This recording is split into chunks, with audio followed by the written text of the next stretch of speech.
when we did CRs in the past, you had leverage points of things that when the Democrats were trying to put their partisan priorities in, we were trying to use whatever leverage we had in the minority to take them out.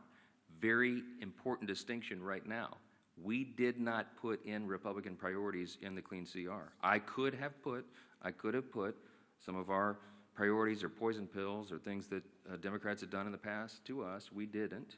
And that's why there's nothing to negotiate right now. People say, why aren't you negotiating?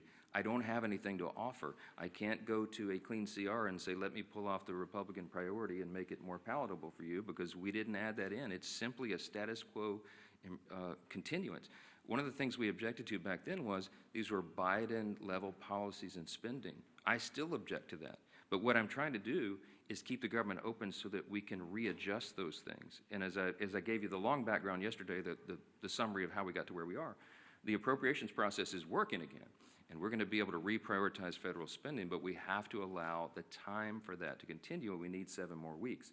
But every day that they keep the government open, it gives us less time to finish the job. McCarthy was the speaker and you guys had a majority in 2023. Yeah, well, we had divided government as well, right? The Democrats were, Chuck Schumer was over here negotiating in the Senate, and that's what's so ironic about it. When we were in the Oval Office, Chuck Schumer looked the president in the eyes and said, I've always been very fair. I've always allowed the Republicans their priorities. And I just looked at him like, oh, what? I'm sitting right here. I was the guy you were negotiating with. I called him at the 11th hour, I remember very vividly, and asked him not to put in a terrible poison pill that was a big Democrat priority that is outrageous to the conservatives. And he said, yeah, I'm sorry, Speaker, can't help you, and literally hung up on me, you know. So now he wants me to be a fair broker. I have been. I gave him much more grace than he ever deserved.